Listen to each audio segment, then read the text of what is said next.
We began our journey by understanding who God is. And we said, before time was, God existed. Because God dwelt in himself. In fact, the name God means self-existent one. So he doesn't need nothing to be God. The difference between you and God is that he doesn't need you to be God, but you need him to be human.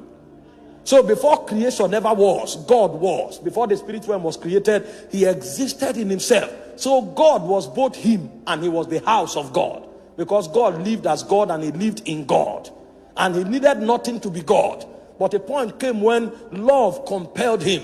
And on the strength of the push and the insistence of love, God decided to begin to extend the civilization that was in his inside. He began to extend it so that he could interact with what is in him outside of him.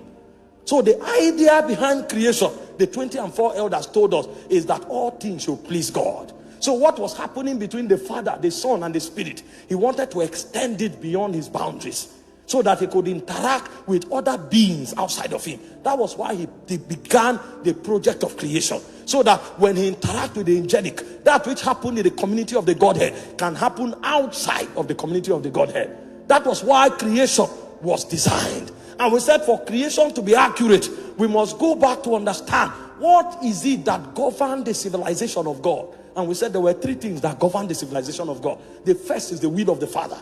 The second is the wisdom of the Father. And the third is the purpose of the Father. Everything we do is dictated by our alignment with these three realities. If the will of the Father is not part of what you are doing, you didn't survive.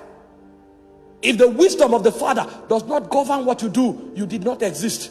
And if you did not fulfill the purpose of the Father, you did not pass through time. Because there is no way you can please him unless you articulate his will. You live by his wisdom and you fulfill his purpose. This is what life is about. And we said for us to be able to understand these realities, we must live on earth perpetually connected to heaven. Because if you are not connected to heaven, you can never tell what God is doing part time.